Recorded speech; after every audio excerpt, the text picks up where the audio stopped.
A mysterious enigma hidden in the depths of national parks. Something strange is happening in America's national parks. People are vanishing without a trace. These are not ordinary disappearances, but a puzzle that has baffled researchers, families, and even the police. The person who brought this mystery to the world's attention is David Paulides, a former police officer and investigator who highlighted this enigmatic phenomenon through his books and documentaries under the name Missing 411. Today, we will talk about this very mystery. Where are these people disappearing to, and what secrets lie behind these vanishings?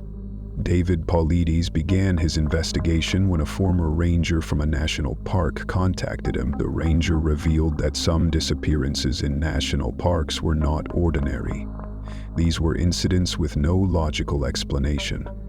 Paulides reviewed thousands of cases and isolated approximately 1,200 that were extraordinary. He named these cases Missing 411. These were not typical disappearances. The people didn't run away, no animal attacked them, and no clear evidence was found of what happened to them. They simply vanished, as if swallowed by the earth.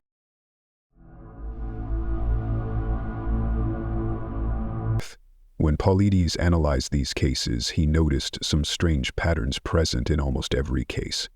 Let's take a look at a few key patterns. Number 1. Disappearances or bodies found near water. In many cases, if a body is found, it is located near a river, lake, or water source. The strange thing is that these water sources are often very small, like a tiny stream or puddle, where drowning is unlikely.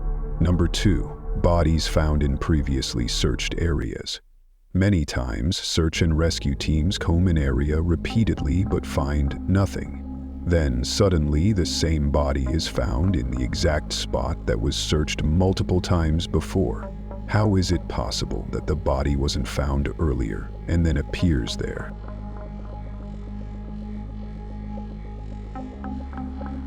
Dogs unable to pick up scents.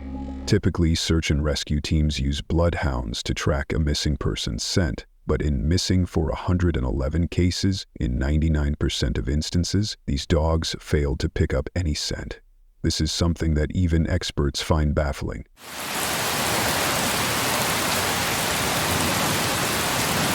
Bad weather at the scene. Often immediately after a disappearance, the weather turns bad. Heavy rain, fog, or snowfall begins, making the search even more difficult. It's as if some force doesn't want the missing person to be found.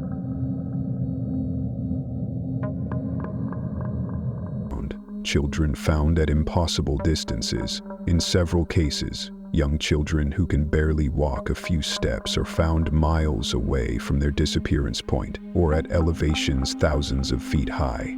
It's incomprehensible how a 2- or 3-year-old child could cover such a distance.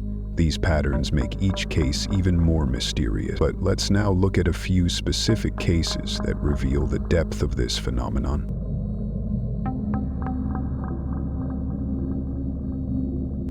On June 14, 1969, 6-year-old Dennis Martin was camping with his family in the Great Smoky Mountains National Park, Tennessee. Dennis and his brother were playing with children from another family. Dennis decided to play a prank and hid in the bushes to scare the other kids. He was out of sight for just a few seconds, but when he didn't return, his father began searching for him. Within minutes, the entire area was filled with search and rescue teams. Thousands of people tried to find Dennis, but he was gone. Strangely, the weather turned bad at that moment, and heavy rain made the search difficult. Dogs picked up no scent, and no clues were found. Dennis was never found. His disappearance changed search protocols in national parks, but the question remains, where did Dennis go?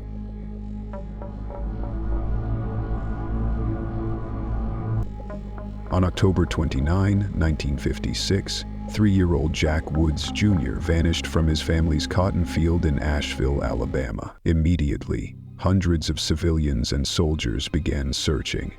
The next day, Jack was found asleep on a hillside, but in a spot that had been searched multiple times.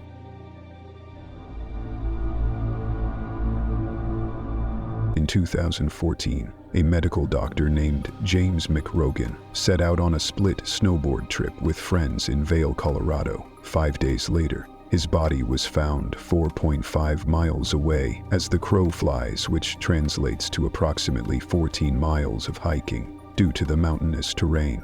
His body was discovered by 2 climbers at the base of a frozen waterfall. The search party and his friends were baffled as to how McRogan, a highly experienced individual, could have suddenly vanished.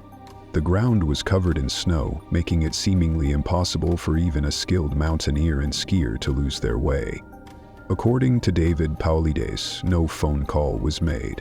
However, according to a Facebook post, McRogan's cell phone pinged once on the day he disappeared, but was subsequently turned off. During the search, reports emerged of a strange silence in the area, known as the Oz effect.